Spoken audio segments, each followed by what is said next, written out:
IDFM 98 de la Bande FM. Bonsoir à toutes et bonsoir à tous. Catherine Marco ce soir par téléphone. Elle est la traductrice du livre À l'écoute des insectes, les voix de l'infiniment petit de Johann Elisabeth Locke, qui est écrivain et pédagogue en matière d'environnement.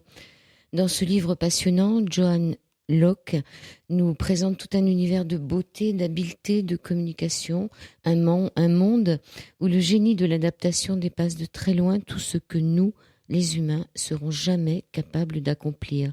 S'appuyant sur de nombreuses références mythologiques, ethnologiques et scientifiques, elle suggère d'instaurer avec les insectes une relation plus pacifiée, de nous défaire de notre peur et de notre dégoût, et de les contempler comme les magnifiques messagers qu'ils sont assurément. C'est une émission par téléphone. Catherine Marco, bonsoir. Oui, bonsoir. Bonsoir, Joël. Alors, j'espère que vous n'avez pas votre Internet qui marche derrière. Alors, vous êtes la traductrice du livre de Johann Locke. Est-ce que vous pouvez nous parler? C'est une Américaine, c'est pour ça que vous êtes traductrice. C'est ça. Elle vit en Californie. Elle est universitaire. Depuis qu'elle est toute petite, elle est passionnée par les petites bêtes qui rampent et qui volent. Elle milite activement pour sauver les espèces en voie de disparition. Elle a fait des études à la fois d'environnement et de psychologie. Donc à l'université, elle est professeure et chercheur.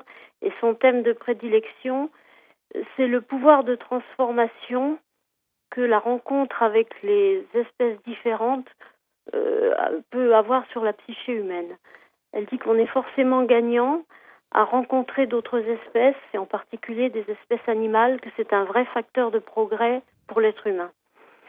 Voilà, et donc ce livre que vous présentez ce soir est plus particulièrement ciblé sur les insectes, parce que de toute évidence, ce sont les animaux qu'on déteste le plus, qui nous font peur, qui nous dégoûtent, qu'on déteste. Voilà. Alors, elle s'est beaucoup intéressée aux causes de cette aversion, et ce livre de presque 400 pages est vraiment une mine d'informations là-dessus. Et puis, par-delà cette attitude qu'on a dans nos sociétés occidentales avancées, contemporaines, elle propose d'autres postures qu'elle puise soit dans la mythologie, soit dans les pratiques actuelles des peuples autochtones contemporains, soit dans les recherches scientifiques les plus récentes. Et elle propose une relation, comme vous le disiez tout à l'heure, beaucoup plus pacifiée, où on ne considère pas l'insecte comme un adversaire, on ne considère pas son fonctionnement, qui est différent du nôtre, comme systématiquement une agression, mais peut-être comme un sujet de réflexion, un exemple, une inspiration. De toute façon, elle dit que les insectes sont indispensables à la fois pour que la planète fonctionne correctement et puis pour que nous-mêmes, nous devenions plus pleinement humains. Voilà, en gros, les grandes lignes de cet ouvrage magnifique. On va découvrir ça au fil de l'émission. En 1998, il y a eu la première édition de ce livre. Oui. Elle dit que sa première édition commençait par le rêve d'un certain écrivain, je crois, Daniel Quinn, qui a rêvé d'un scarabée noir qui lui parlait. Et elle décrit ce premier livre comme un voyage dans l'ombre de la psyché humaine et comment comment nos croyances et nos peurs ont créé un ennemi là où il n'y en avait pas. Absolument. Elle n'est ni entomologiste ni scientifique. On est d'accord? Elle n'est pas entomologiste. Ah oui, tout à fait. D'ailleurs, c'est un ouvrage de vulgarisation. C'est pas un roman, mais c'est pas non plus un traité scientifique ardu et rebutant. C'est un livre plein d'histoires qui se lit très facilement et qui est accessible à tout un chacun, à vous comme moi. Alors, elle écrit à un moment, nous croyons qu'il est un adversaire. Il y a plein de gens qui lui ont dit, qui lui amènent un insecte mort en lui disant je ne savais pas ce que c'était, alors je l'ai tué. Ah oui, ça m'a beaucoup frappée. Et je me suis dit, voyez, Joël, que les gens qui auront lu ce livre, peut-être à l'issue de ce livre, iraient voir ce professeur en lui disant je ne savais pas ce que c'était, alors je l'ai regardé, je lui ai souhaité la bienvenue, et on a discuté ensemble de la manière dont on pourrait coexister.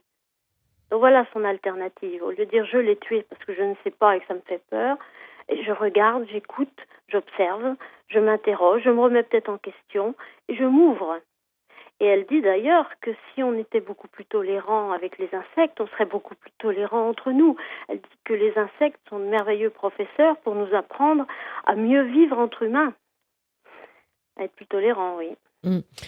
Alors, ce qui est intéressant aussi, c'est que quand j'ai lu ce livre, je me disais, je vois pas d'insectes, il y a plus d'insectes par rapport à avant. Et puis, au fur et à mesure, j'en ai vu. Alors, je pense que les auditeurs, les auditrices qui écouteront cette émission dans les jours qui vont venir vont voir des insectes et vont peut-être se rassurer un peu, même s'il y en a plus beaucoup. Grande disparition des insectes. Ah oui. D'ailleurs, avant, on devait tous les 50 kilomètres s'arrêter, laver son pare-brise quand on partait en vacances l'été. Maintenant, tout va très bien. Il y en a plus, ou très peu, comme vous dites. Il n'y en a plus, oui. Alors, il serait question aussi de les manger, finalement. On les aime pas, mais si on n'a plus trop de... Ah oui, c'est une source de protéines, de sels minéraux extraordinaire, oui. Ça consomme moins d'eau que les élevages de bovins, c'est certain, si on veut continuer à manger des protéines animales. Oui, mais il y a plusieurs façons de les manger, c'est comme les animaux d'élevage habituels. On peut continuer à les détester ou être violent envers eux et à les voir comme des marchandises, ou on peut les respecter, les remercier, puis les consommer avec respect. Donc il y a plusieurs postures, c'est vrai. Alors dans les médias, à la télévision, on nous parle qu'ils nous amènent des maladies, qu'ils nous amènent de la saleté, ils font des dégâts, on est d'accord. En vérité, on nous dit tout ça. C'est pas oui, ils sont nuisibles, quoi. Ah oui. D'ailleurs, les sociétés qui vendent les produits phytosanitaires nous disent que le seul bon insecte, c'est un insecte mort. Mais oui, mais c'est un matraquage terrible.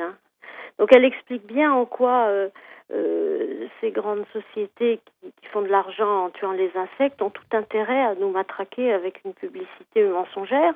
Et on est évidemment crédule, puisqu'on n'est pas scientifique, on n'y connaît rien. Mais elle explique aussi que par-delà ce matraquage commercial et à intérêt financier, on a nous-mêmes des peurs parce que on a peur de notre versant sauvage.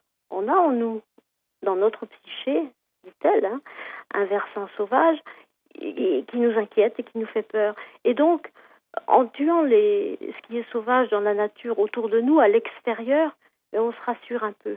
On a l'impression d'échapper à une menace. Donc, il y a plusieurs facteurs qui expliquent cette haine perpétuelle. Et puis, il y a aussi l'éducation. Elle raconte bien que dès qu'on est petit, on voit des dessins animés, on lit des bandes dessinées, même des manuels scolaires parfois, qui présentent les insectes comme des horreurs. Vous vous souvenez, elle donne l'exemple d'un enfant qui pleure, et puis une libellule passe absolument tout près de lui. Alors il y a deux solutions. Soit la mère pousse des hurlements et l'enfant va savoir que c'est dangereux, un insecte, soit la mère lui dit « Ah ben, elle t'a fait un bisou », et puis s'arrête de pleurer. Et ça aussi, ça donnera pas le même adulte après. Non, c'est sûr. Alors c'est quand même un marché qui est gigantesque, un marché de 35 millions de dollars. Les insecticides, il faut rappeler quand même que dans les années 60, il y a 58 ans exactement, et il y a cette femme qui a écrit Le Printemps silencieux, je me souviens pas. Rachel Carson, oui. Ouais, qui nous avait quand même qui s'était bien inquiété sur la naissance de l'emploi des produits chimiques toxiques contre les insectes. Et c'est vrai que il n'y a plus beaucoup d'insectes, et puis si on réfléchit bien, il n'y a plus beaucoup d'oiseaux non plus. Et ça marche ensemble. Ah, c'est certain. Justement, c'est un des points de départ de la réflexion de Joanne Laux, cette affaire de Rachel Carson, parce que elle s'étonne. Depuis 62, comme vous dites, on sait que les insecticides nous font mourir, nous tuent. Non seulement ils dévastent la planète, donc ils détruisent notre cadre de vie, ce qui n'est pas terrible, mais ils nous tuent directement, ils nous déclenchent des maladies. Et pourtant, on continue à utiliser ces insecticides. Et moi, je dirais c'est même la même chose 20 ans plus tard, puisque Joanne a écrit ce livre, comme vous disiez, en 98 pour la première édition, en 2002 pour la seconde. C'était il y a 20 ans. Et le problème est toujours actuel. C'est toujours le même. On a guère progressé, oui. Alors, par contre, on importe des insectes d'autres pays. On essaye quand il n'y en a plus dans un quartier, on va en chercher ailleurs. ça pose des problèmes, hein. Ah bah oui, c'est pas le même écosystème, oui. Et Ouais. on fait des insectes aussi génétiquement modifiés, et pourquoi pas. Alors là, on joue avec le feu, oui. Là, c'est vraiment l'apprenti sorcier, oui. Et oui, parce que elle parle aussi de la lutte biologique. Les chercheurs se sont dit, bon, on s'empoisonne avec les insecticides, on va essayer de les réduire et on va choisir de la lutte biologique, c'est-à-dire d'autres animaux qui vont manger ces insectes prédateurs de nos cultures.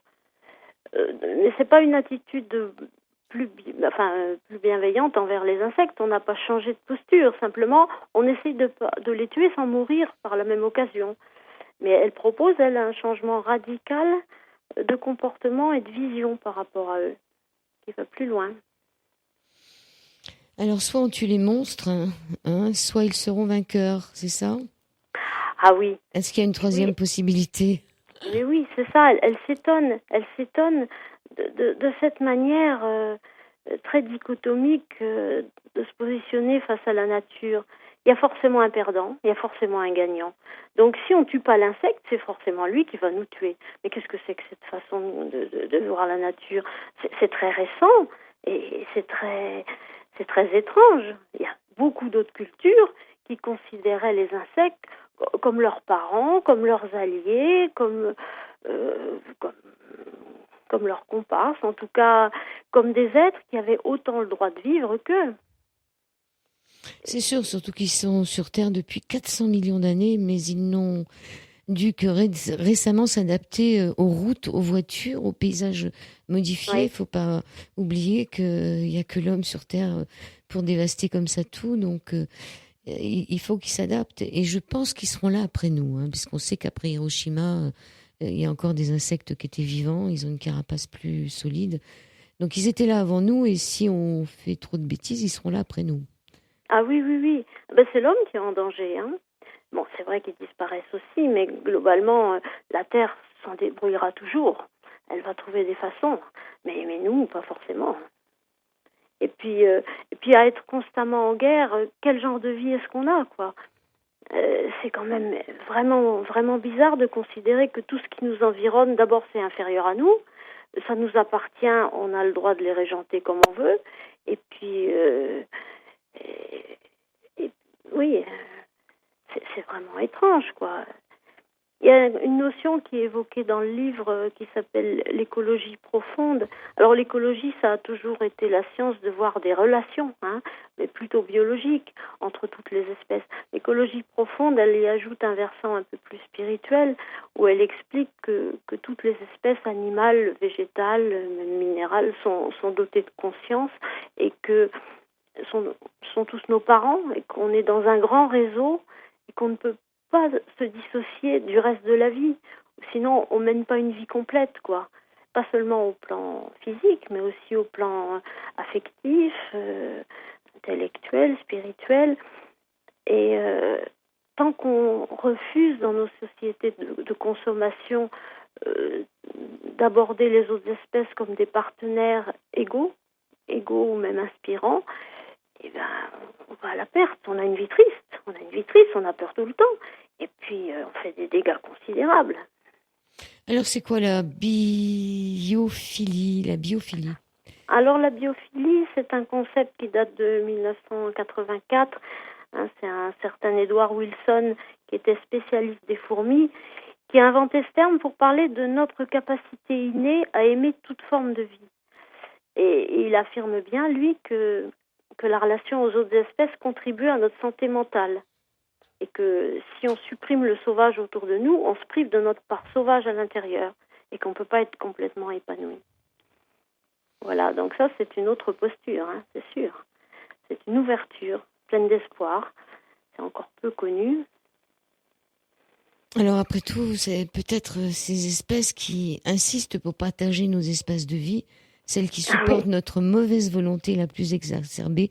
Ce sont peut-être elles les messagers de notre moi insecte. Donc, Oui, on a un moi insecte, oui. Hein, qui habite chez nous. Alors, ce qui est intéressant, hein, c'est que y a de grands préjugés cultivés par les sociétés qui vendent les insecticides à propos de ces cafards. Pourtant, c'est des insectes qui ne piquent pas, qui ne mordent pas, qui qui transportent rarement des bactéries qui pourraient nous nuire. En fait, ils sont incapables de porter directement atteinte à l'homme. Hein. Ils ont des grandes habitudes de propreté. Hein. Ils se nettoient, ils se frottent absolument comme des chats. Hein. Et on les utilise depuis longtemps dans des remèdes pour des cas graves d'asthme, d'allergie, d'affections respiratoires, et puis pour des remèdes homéopathiques aussi. Ça, c'est typiquement un insecte qu'on a diabolisé. Oui, c'est celui qui arrive en dernier dans la cote de popularité. Hein. C'est ça. Oui, parce qu'ils envahissent nos espaces, oui. Ouais. Et c'est 25% des insecticides aux États-Unis pour s'en débarrasser. Ils arrivent à survivre sans manger pendant 3 mois, sans boire pendant 6 mois. C'est des survivants, oui. Et ils sont considérés comme un porte-bonheur dans certaines tribus. Et une tête de cafard continue à vivre et à réagir au moins 12 heures après avoir été séparée de son corps. Et il a été reconnu que les insectes ressentent la douleur. Ça, c'est intéressant aussi. Hein. Ah oui. Oui, alors ceux qui parlent de conscience animale vont plus loin. Ils disent que non seulement ils ressentent la douleur, mais qu'ils ressentent la haine ou la considération et le respect. Et ça, c'est un peu la base de toutes ces pratiques actuelles de communication intuitive avec les animaux, où, par exemple, on peut expliquer avec considération à un cafard ou à une fourmi qu'on les respecte, qu'on comprend très bien qu'ils ont besoin de vivre et qu'ils ont besoin d'un abri, mais qu'on n'a pas envie de les voir chez nous, et qu'on leur demande très poliment de chercher un abri ailleurs, qu'on leur souhaite le meilleur, qu'on leur veut pas de mal, et qu'on leur demande de respecter notre espace. Et la plupart du temps, ils partent.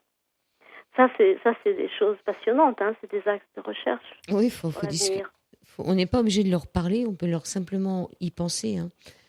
Ils entendent ce qu'on pense. Voilà. On n'est pas obligé de leur trouver un prénom et tout. On peut simplement penser.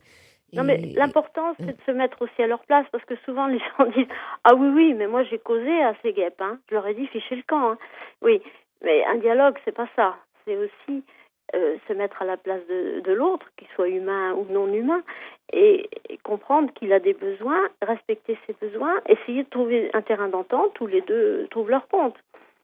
Parce que ces insectes-là ne sont pas là pour nous pourrir la vie. Enfin, c'est vraiment une conception étrange. Elle évoque dans le chapitre des fourmis des endroits où il y a eu de fortes inondations et des fourmis qui vivaient dehors bien tranquillement se retrouvent à envahir les maisons. Ben oui, parce qu'elles n'ont pas d'autre endroit, mais c'est pas pour venir nous déclarer la guerre et nous ennuyer, quoi. Donc, je pense que elle explique que chaque espèce animale a un filtre qui lui permet de voir l'univers et de voir la vie et de comprendre la vie, et qu'on n'a pas le même. Mais on n'a pas forcément raison d'avoir le nôtre. Enfin, je veux dire, chaque espèce a eu son évolution, a ses contraintes, et c'est quand même intéressant, avant de déclarer la guerre et de balancer l'arsenal chimique maximal, de se demander s'il n'y a pas d'autre solution pour coexister. Elle explique à quel point on a besoin des insectes, à quel point la Terre ne peut pas fonctionner sans eux. Vous vous souvenez par exemple, Joël, des mouches. Elle dit que c'est le 2e insecte le plus important de la planète.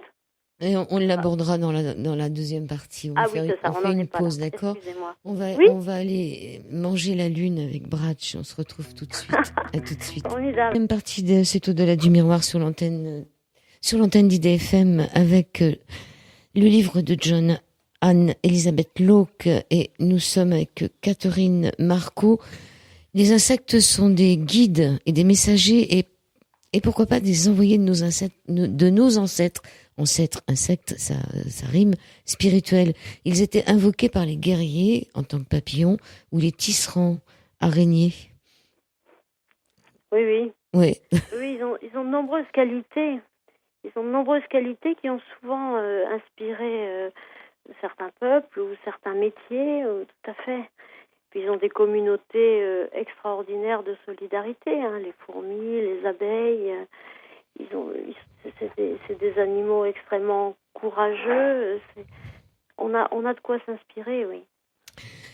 Est-ce qu'on revient sur les mouches dont on avait parlé tout à l'heure? Donc elles sont importantes pour la pollinisation, pour le nettoyage de ce qui pourrit, on oublie. Hein. C'est ça, Ce sont des insectivores aussi. Voilà, elles Euh, mangent beaucoup de petits insectes qui sont défavorables à nos cultures, oui, oui, oui. il faut avoir un nouveau regard sur les asticots aussi. Quel regard il faut avoir sur les asticots? Alors les asticots, ils consomment des tissus qui pourrissent ou qui sont nécrosés. Et pendant les guerres, quand les équipes médicales étaient débordées, eh bien souvent on laissait des blessés en attente. Et on a constaté avec étonnement que certaines mouches avaient pondu dans les blessures et que les asticots avaient consommé absolument tous les tissus nécrosés sans du tout porter atteinte aux autres. Et on les utilise encore pour certaines plaies résistantes aux antibiotiques.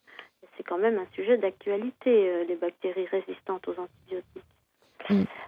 Et il faut savoir que les mouches transportent des bactéries qui sont exactement les mêmes que celles qu'on a déjà sur nous. Donc il n'y a pas de potentiel pathogène supplémentaire. Oui, parce que la mouche, on la trouve toujours sale. On a toujours l'impression qu'elle... Absolument, mais nous, On n'ose pas dire on le a mot, plein de la mouche, bactéries. ça, mais bon, on pense toujours On qu'elle est plein de partie. bactéries, Ouais. donc elle ne risque pas de nous rendre malades du tout.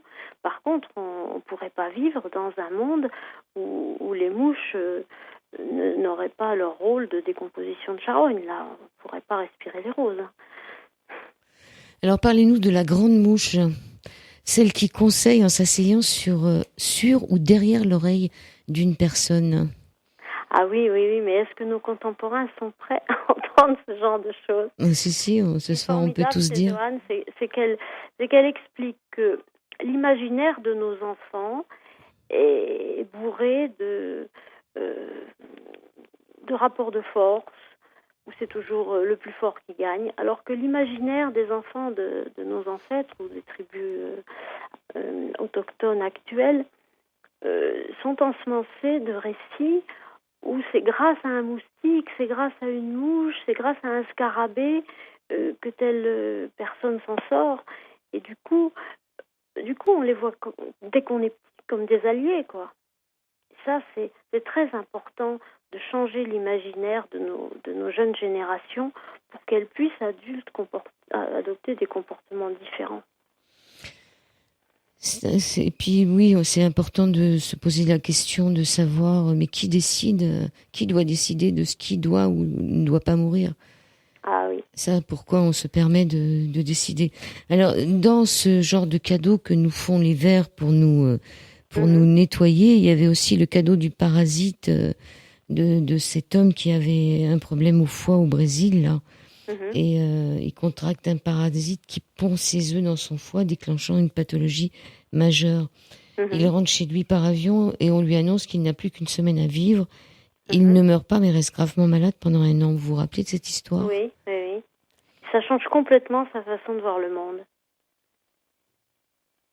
Oui, oui.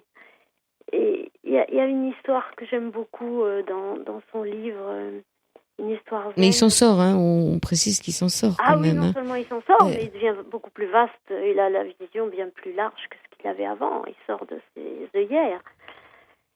Et ça me fait penser à cette petite histoire zen qu'elle cite. « Approchez-vous du bord, dit la voix. »« Non, répondirent-ils, nous allons tomber. »« Approchez-vous du bord, dit la voix. »« Non, répondirent-ils, on va nous pousser. »« Approchez-vous du bord, dit la voix. » Ils y allèrent, on les poussa, et ils s'envolèrent. Elle est belle cette histoire. Hein. Ça, c'est exactement l'illustration de ce qu'elle appelle les alliés de la croissance. C'est l'histoire de cet homme dont vous parliez. Parfois. C'est Warren Grossman, c'est ça? Oui. Oui. Parfois, une malchance, c'est finalement un bonheur déguisé, quoi.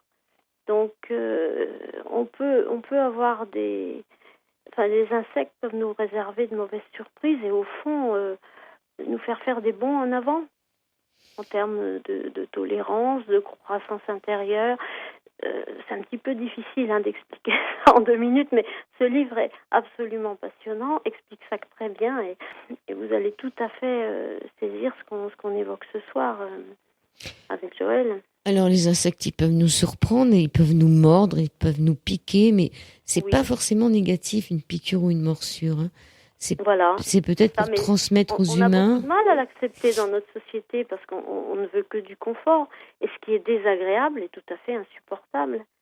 Donc, on lance des grandes campagnes de désinsectisation, soi-disant parce qu'ils pourraient nous apporter des maladies. On met des grandes enseignes de santé publique là-dessus, alors qu'il s'agit juste d'un inconfort, d'un moment désagréable qu'on supporte pas. Oui, Et puis toute croissance suppose des moments de douleur. Bon, on n'est pas maso, mais de là à éradiquer une espèce qui a une utilité majeure pour le fonctionnement de notre planète, on peut peut-être supporter quelques inconvénients. Mais non, je crois qu'on peut plus dans nos sociétés, on ne sait plus faire ça. Et puis, ils peuvent nous transmettre aux humains des connaissances ou des attributs, c'est-à-dire qu'ils nous piquent des fois, c'est pour notre bien. Oui, ça c'est ce que les ancêtres pensaient, oui. Donc c'est pas toujours facile à traduire pour nos contemporains, mais elle prend l'exemple des moustiques qui se nourrissent essentiellement de sucre, de jus de fruits, de sève, de choses sucrées. Il n'y a que la femelle moustique qui a besoin de sang pour pondre ses œufs. Et alors on a tellement éradiqué la nature partout qu'ils n'ont plus que les humains sur lesquels se rabattent ces pauvres moustiques. Avant, ils avaient une faune sauvage considérable sur laquelle ils se nourrissaient. Et ça allait très bien pour trouver du sang de mammifères. Alors, il n'y a plus personne. Non, et puis ils ont empoisonné tous les cours d'eau pour les éradiquer, donc il n'y a plus de... Oui, c'est ça. Mais elle suggère qu'on puisse tolérer que quelques espèces se nourrissent de nous de temps en temps. Mais ça, c'est une conception qui est très très loin de la nôtre. Non, c'est insupportable. Il y a beaucoup d'arrogance chez l'être humain. Il y a beaucoup d'arrogance. Il décide tout, et puis c'est le chef, et puis il faut absolument rien qui lui arrive de désagréable, et puis malgré tout, il faut que la planète fonctionne, et pour son bénéfice. Il y a des contradictions là. Alors on vous dira oui, mais les moustiques ils amènent le paludisme, et dans tout son chapitre sur les moustiques, elle dit que du paludisme, les moustiques en souffrent aussi. Il n'y a pas que les humains. Oui. Ah oui, bien sûr, oui. Quand ils sont malades. Oui, tout à fait, oui. Alors ils sont quand même pollinisateurs aussi, les moustiques. Donc elle explique que quand on les détruit, on détruit les plantes qui pollinisaient, on détruit par là même tous les autres insectes qui dépendaient de cette plante-là, et qui étaient des prédateurs d'autres espèces d'insectes indésirables pour nous. Enfin, c'est un réseau complexe, oui. Donc, elle demande d'être généreux ou généreuse, d'avoir un geste d'amour pour ces femelles moustiques qui veulent, avec notre sang, pouvoir se reproduire. On va parler... Elle explique qu'il y a des zones où il y a le palu, et on peut évidemment porter des moustiquaires, porter des vêtements qui protègent, mettre certains produits répulsifs avec de la citronnelle. Enfin, il y a des façons aussi de coexister sans trop souffrir, sans pour autant déclencher une guerre générale, quoi. Alors, elle explique aussi, il y a une histoire qui se termine par le respect des aînés. Il y avait, je pense, quelqu'un qui pêchait sur une rivière, et une petite fille le voit rejeter les gros poissons, et elle lui demande pourquoi tu rejettes les gros poissons, et il dit qu'on respecte tous les aînés. Les Indiens respectent tous les aînés, c'est-à-dire les vieux, quoi. Oui. Ce qui n'est pas trop le cas dans notre société. C'est ça, oui. Est-ce que vous vous souvenez aussi de cette affaire d'invasion des mouches ? Il y a un auteur qui s'appelle Marlowe Morgan qui a écrit un livre, Message en provenance de l'éternité. C'est un récit romancé d'un événement réel où il a rencontré une tribu aborigène australienne, et lors d'une randonnée, la personne est envahie par des mouches. Elle est couverte de mouches. Je trouve ça absolument insupportable. Vous vous souvenez de cet épisode ? Oui. Alors,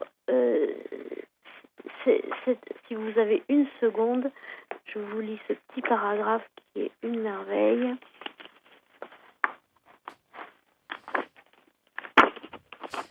Donc, il ne faut pas oublier que les insectes... Le chef de la tribu, j'avais quitté l'appareil, le chef de la tribu lui explique que tous les jours, à une certaine heure, les mouches arrivent, envahissent tout le monde, et que tout le monde se laisse envahir.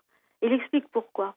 Elles descendent en rampant dans nos oreilles pour en éliminer le cérumen et le sable qui s'y accumule toutes les nuits. As-tu remarqué notre audition parfaite ? Oui, elles grimpent dans notre nez et le nettoient aussi. Il va faire de plus en plus chaud dans les jours qui viennent, et tu vas souffrir si ton nez n'est pas propre. Les mouches rampent sur ton corps et s'y cramponnent pour en ôter toutes les peaux mortes. Regarde comme nous avons la peau douce et lisse comparée à la tienne. Il faut que les mouches nettoient la peau. En plus, un jour, nous irons à un endroit où les mouches ont pondu leurs larves et là encore, nous profiterons d'un repas gratuit. Et il explique à cette personne qu'il faut qu'elle lâche prise, qu'il faut qu'elle capitule. Alors, elle prend ces mots à cœur et la fois suivante, quand elle entend approcher les mouches de brousse, elle suit l'exemple de la tribu. Elle imagine qu'elle se rend à un centre de cure luxueux et visualise des techniciens compétents qui lui font une toilette complète.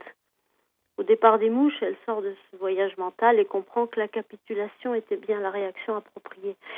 Voilà, qu'est-ce qu'on ferait en Occident ? Eh bien, on prendrait un insecticide immédiatement. C'est insupportable d'être couvert de mouches. Sauf que la tribu autochtone, elle comprend le rôle des mouches et elle sait qu'elle est gagnante à les laisser faire aussi. C'est un petit exemple que j'ai trouvé joli. C'est une très belle histoire. Il y a aussi l'histoire des fourmis qui figuraient aux côtés des chiens et des corbeaux en Thessalie antique comme frères et sœurs des êtres humains. Les fourmis. Elles étaient censées prédire les tremblements de terre. Ah oui, ça le font toujours. Hein. Oui, il y a un exemple aux États-Unis là de quelqu'un qui communique avec les fourmis et qui a compris par une certaine danse, comme les abeilles peuvent le faire, un certain motif qu'elles ont fait devant lui. Il a compris à combien de kilomètres, combien de répliques, dans combien de jours, et il s'est sauvé à temps avec sa femme et ça a eu lieu comme les fourmis l'avaient dit. Oui.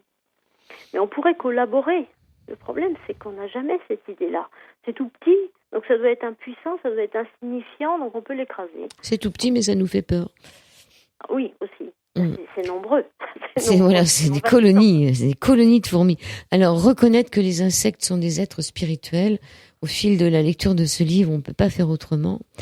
Et ne pas oublier que dans un environnement en équilibre, les insectes n'attaquent que les plantes faibles ou dépérissantes. Hein. C'est pas. Alors ça, c'est ce formidable chapitre qu'elle a appelé Les Seigneurs du Soleil sur les scarabées et les coléoptères, qui est consacré à l'agriculture. Alors là, on a vraiment beaucoup à apprendre parce que elle explique que les plantes et les insectes communiquent ensemble par différents phéromones chimiques ou je ne sais quelle méthode, mais que les insectes n'attaquent toujours que les plantes faibles. De la même façon que les loups vont toujours manger un chevreuil malade ou blessé ou faible aussi. Hein. C'est la même chose pour les mammifères. Et alors, quand un champ est envahi d'insectes, c'est pas du tout le champ qui rend les plantes faibles.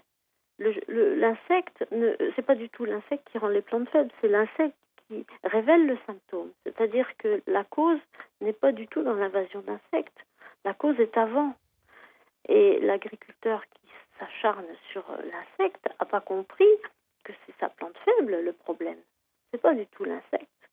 Et alors on prend le problème par le mauvais bout, quoi.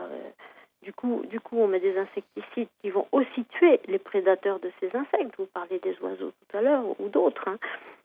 Donc, c'est vraiment une façon de penser l'agriculture très particulière qui enrichit énormément les grandes firmes agrochimiques. Ouais, sauf que les insectes sont résistants aux insecticides. Elle nous rappelle aussi que les insecticides, au départ, partent des États-Unis pour les champs de coton. C'est parti pour les champs de coton, donc pour le charançon, c'est ça ? C'est ça. Donc voilà, elle nous rappelle tout ça. On fait la dernière pause musicale, ensuite on ira voir ce qui se passe avec les tisseuses de toile, de la toile de l'illusion, plus particulièrement des araignées. On se retrouve dans quelques instants. D'accord. Merci. Nous sommes toujours avec ce livre à l'écoute des insectes sur l'antenne d'IDFM, sur le 98 de la bande FM, dans cette dernière partie d'Au-delà du miroir, avec Catherine Marco. On parle des araignées, Catherine Marco, s'il vous plaît. Ah oui. On devrait se sentir très proche d'elle, puisque elle tisse des toiles, elle crée des réseaux, et on fait comme elle aujourd'hui. Alors, elles ont été les premières à créer des réseaux. Alors, toutes sont venimeuses, sauf une. Elles mordent. On apprend ça dans votre livre, on apprend plein de choses. Toutes sont venimeuses, sauf une. Oui. Et alors, on peut parler de la pire, la veuve noire. Oui. Elle est timide, hein. Elle est timide, mais... sur nous, hein. Elle va pas se jeter sur nous. Et puis elle nous fait peur aussi parce qu'un peu comme la menthe religieuse, elle a tendance à consommer son mal. Alors non seulement c'est un symbole de féminité, l'araignée, puisqu'elle tisse, hein, mais en plus elle est plus forte que les mâles. Donc dans une société un petit peu patriarcale ou machiste, ça passe pas du tout. Donc ça fait des siècles qu'on a peur des araignées à cause de ça. Et pourtant, ce sont des animaux extrêmement intelligents, extrêmement astucieux, inventifs, ingénieux, patients. On a beaucoup de qualités à apprendre des araignées. Et puis sur la piqûre, il est écrit les cadeaux de la douleur. Stéphane Lévin propose d'utiliser tout moment désagréable, toute piqûre d'insecte, par exemple, pour apprendre à gérer n'importe quel désagrément, n'importe quelle douleur, Oui. et explorer en quoi la résistance transforme la douleur en souffrance. Voilà, le langage de la piqûre, ça peut être aussi ces piqûres qu'on nous faisait avant. On faisait des piqûres quand on était enfant, ils en font plus maintenant des piqûres. Mais qu'est-ce qu'on avait peur de la piqûre? Oui, c'est vrai. Oui. Mais souvent, les initiations dans beaucoup de sociétés passent par des moments désagréables, ou douloureux. Et pourtant, on en sort plus grand, on en sort plus fort. Et pourtant, il y a plein de scarifications. On voit plein de tatoués, de scarifiés. Donc, c'est un peu de la piqûre quand même. Hein. Oui, c'est vrai. Mais on choisit, on décide tout seul. Ce qui est plus difficile, c'est de subir ça d'une autre espèce. Ça demande une autre démarche. Hein. Alors, on peut faire une thérapie par le scorpion. Alors, notre scorpion, qu'est-ce qu'il nous raconte? On peut faire une thérapie par le scorpion. Alors, je ne sais plus trop de quoi ça parle, mais c'est dans le livre, il n'y a pas de souci. Sinon, on revient sur les poux, parce qu'on a oublié de reparler des poux. Les poux, ça a un côté... c'est bon pour la santé, on pourrait les manger. Hein. Oui, voilà, il y a des tas de tribus où ils s'épouillaient mutuellement en discutant autour du thé. On allait manger les poux de son bien-aimé, on lui faisait une petite toilette et puis en même temps on se régalait. Donc ça montre bien qu'il y a plusieurs façons de voir les insectes. Hein. On peut les trouver agréables et utiles. Oui, puis c'est un contact avec l'autre, on épouille l'autre, on lui gratte la tête, enfin bon... Voilà, c'est une forme d'affection. C'est vrai que quand on a des enfants qui vont à l'école, ils attrapent des poux, et on est obligé de passer des heures à retirer les lentes, à retirer les poux, et c'est un contact, finalement, c'est un gros contact. On s'occupe de l'autre, ouais. On lui donne des soins attentionnés. Alors, quand on a voulu faire cette émission ensemble, je vous ai dit, moi, à part les puces, les poux, les tiques, toutes ces bestioles-là, en général, je tue pas les insectes. Mais c'est vrai que j'ai pas envie d'avoir de poux, j'ai pas envie d'avoir de puces. C'est vraiment très désagréable. Et je pense que tous ceux qui nous écoutent, c'est pareil. On fait pas une émission pour dire de pas tuer les poux et les puces qui nous embêtent. Hein. Mais non, voilà. On a besoin d'un peu de modération. On a besoin d'être tranquille parce que systématiquement sans se poser aucune question et se gaver d'insecticides partout et perdre des merveilles d'espèces qui avaient des utilités dans d'autres domaines, c'est quand même pas très intelligent. Évidemment que si on est envahi de puces de plancher, on va faire quelque chose. On va pas rester dans cette maison comme ça. Mais il faut regarder les pratiques actuelles qui sont complètement démesurées, excessives. Il faut être un peu raisonnable, quoi. Alors, on reste sur les puces. Il y a une histoire assez dramatique d'une dresseuse de puces dans le livre qui m'a vraiment bouleversée. Tout à fait, moi aussi. C'est les puces savantes, oui. Ah oui, c'est à la page 70 du livre. Alors ça, qu'est-ce qu'elles souffrent, ces pauvres puces. Ah oui, si vous avez une seconde, je vous lis 2 lignes. Ah oui. Dans l'orchestre des puces, non seulement les puces sont collées à des chaises, mais de petits instruments adhèrent à leurs pattes. Tandis qu'elles se débattent en vain pour s'enfuir, les mouvements de leurs pattes donnent l'impression qu'elles jouent des instruments.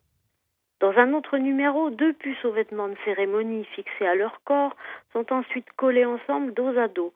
Leur panique et leur tentative frénétique pour s'échapper les font tournoyer comme 2 danseurs. C'est terrible, hein. Continuez parce que la suite n'est pas triste non plus. Notre aversion envers ces créatures et notre vague anxiété quant à leur potentiel pathogène malgré le fait que la puce qui aime se nourrir sur les humains porte rarement la bactérie de la peste, supprime ce qui, dans d'autres circonstances, pourrait générer une réaction d'indignation face à de tels actes de cruauté envers des êtres vivants. Ah oui, oui, ça c'est vraiment de la méchanceté gratuite là, vraiment. On peut trouver d'autres façons de se distraire. Et je continue, l'artiste justifie son propre manque de sentiments envers les puces, elle ne prend même pas la peine de les nourrir et dit qu'elle se moque bien qu'elles meurent pendant le spectacle ou après, comme l'attitude d'une scientifique qui se contente de créer des expériences et d'en observer les résultats. Ah oui, les animaux sont des choses à notre disposition. Ah oui. Oui, c'est pas des partenaires, c'est pas des égaux, c'est pas des guides, c'est pas des messagers. Là, dans ce cas-là, c'est vraiment de la marchandise, c'est vraiment une façon de faire de l'argent. Voilà, on fait payer le spectacle. Et puis le pire, c'est que les gens sont pas choqués. Hein. Non, les gens payent pour aller voir ce spectacle. D'ailleurs, je vois pas comment on peut voir une puce, mais bon, il faut mettre des loupes, ou des lunettes grossissantes. Enfin bon, ça me semble un peu fou, mais c'est vrai qu'il y a des dresseurs de puces. Et c'est ça, Joanne ne dit pas qu'il faut tout accepter des insectes, mais elle demande de faire le tri entre la cruauté inutile ou la bêtise et puis quelques postures d'autodéfense bien légitimes, parfois, bien entendu. Alors, il y a un chapitre des animaux dans les rêves. Il y a un autre... Oui, on a oublié les abeilles. On a oublié les abeilles parce que j'ai déjà fait pas mal de... Vous pouvez en parler un peu si vous voulez. Mais allez-y. Non. Alors, si on peut dire... Les lecteurs liront, c'est très bien. Non, ce que j'ai appris, c'est qu'on pouvait avoir jusqu'à 1500 piqûres, c'est ça, si on est en bonne santé. Oui, ça me semble énorme. Oui, ça dépend des constitutions. Ce que j'ai trouvé intéressant, c'est que les abeilles qu'on dit dangereuses, les abeilles tueuses, entre guillemets, sont celles qui résistent le plus aux maladies et qui sont les plus prolifiques en termes de production de miel. On a tellement sélectionné les abeilles pour qu'elles ne piquent pas l'apiculteur, pour qu'elles soient bien sages et bien dociles, qu'elles ne se défendent plus de rien. Et c'est pour ça qu'elles sont si malades et que les parasites les attaquent autant. C'est parce qu'on en a fait des petites choses qui sont trop dociles et qu'on voit que les abeilles plus sauvages, elles sont pas en train de disparaître comme les abeilles domestiques qu'on a tellement sélectionnées. Donc ça, c'est quelque chose qu'elle dit et qui est très juste. Hein. J'ai des colonies d'abeilles par ailleurs et je le sais bien. Ouais. Tout un chapitre. Les abeilles, les gens les aiment un peu quand même. Ils ont peur des piqûres, mais ils aiment le miel.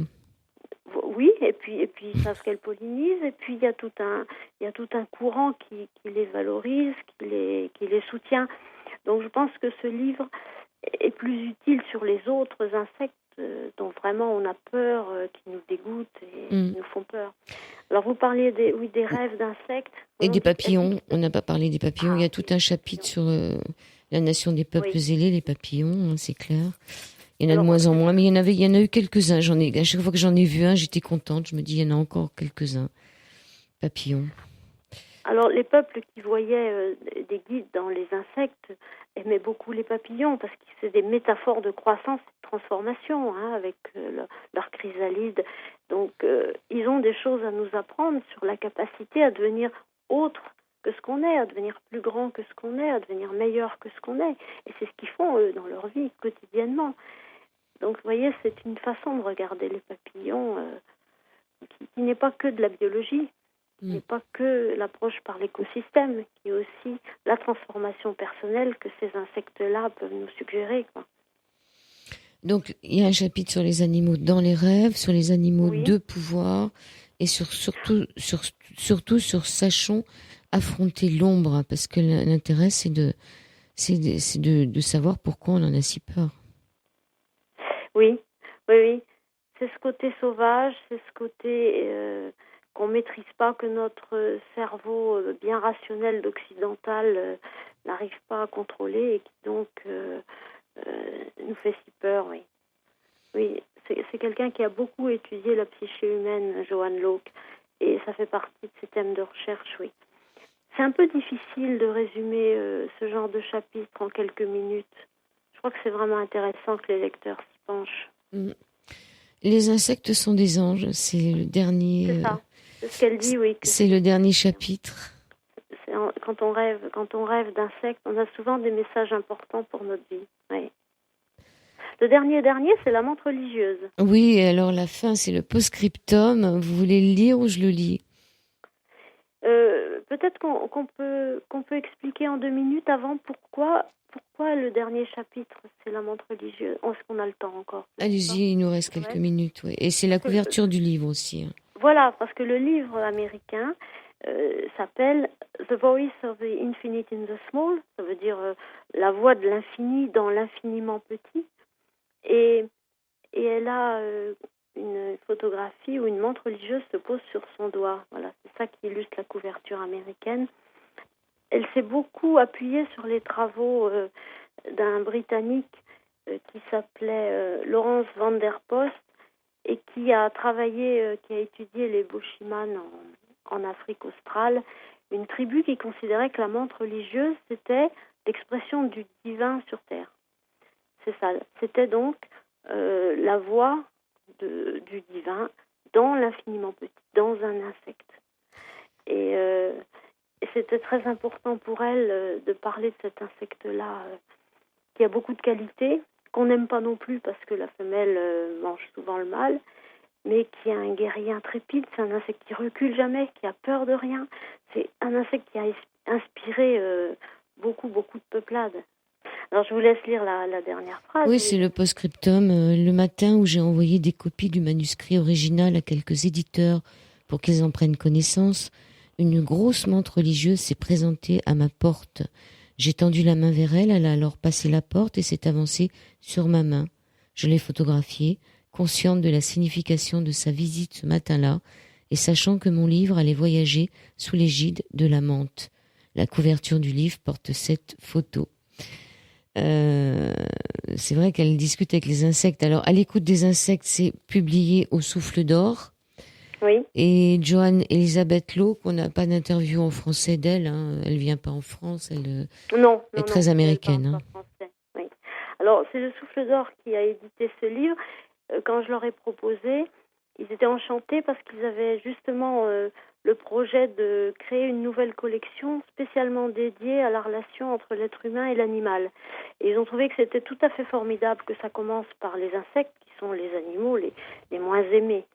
Et j'en profite pour faire une petite parenthèse parce que mi-septembre est paru le 2e livre de cette collection qui s'appelle La Huppe, une merveille. C'est une jeune Belge qui a écrit, Anne Thiebaud, qui a écrit « Cheval, ma force de vie ». De la peur à cheval vers l'équireliance. Voilà, je vous le conseille aussi. Et donc le Souffle d'Or s'engage dans la publication d'un certain nombre d'ouvrages typiquement ciblés sur la relation être humain-animal. Et je crois que notre époque en a grand besoin et que c'est une très bonne nouvelle. Oui, quand on voit que les touristes veulent empêcher les cigales de chanter dans le Midi parce que ça les dérange, oui, j'ai entendu ça. Ça serait quand même un peu dommage. Moi, je préfère que les touristes y restent chez eux. Hein, je le dis franchement, ils commencent à nous embêter. Hein. Non, mais il faut le dire. Ça prend très tôt à l'école la place de l'animal. Je pense que ces gens-là n'ont pas conscience de l'utilité et de la beauté de ces insectes-là. C'est une porte qui n'est pas ouverte et qu'on peut faire ouvrir, mais ça démarre jeune, oui. C'est très important. Et Joanne Locke fait énormément de travail avec les enfants, en particulier avec ceux des quartiers pauvres dans les centres-villes, où elle les amène à comprendre qu'ils ont des complicités, des points communs avec beaucoup d'insectes, avec beaucoup d'animaux, et particulièrement beaucoup d'insectes. Et ces enfants-là les voient autrement et ça fera des adultes différents, je pense. Merci beaucoup d'avoir participé à cette émission. Vous connaissez le livre mieux que moi, hein, je pense. Souvent, les traducteurs, ils aiment pas trop. Forcément, j'ai dû en manipuler chaque mot, mais j'ai beaucoup aimé ce travail et j'ai beaucoup aimé ma relation avec Joanne, puisqu'on a forcément échangé pour éclaircir certaines choses. Je vous remercie infiniment, en tout cas, Joël, de m'avoir permis d'en parler et j'invite les lecteurs à le découvrir en direct. Et j'invite les auditeurs à ouvrir les yeux et à chercher des insectes, vous allez en voir. Il y en a plein. Enfin, il y en a plein. Oui, il y en a. Quand on les cherche, on les voit. Et ça, c'est bien. Si on les protège, ils disparaîtront pas, ceux-là. D'accord. À l'écoute des insectes, Joanne Elisabeth Locke, L-A-U-C-K, aux éditions du Souffle d'Or. Merci beaucoup, Martine. Merci, Catherine, pardon. Catherine. Merci Au revoir, Joël. beaucoup. Merci. Au revoir, merci. Au revoir.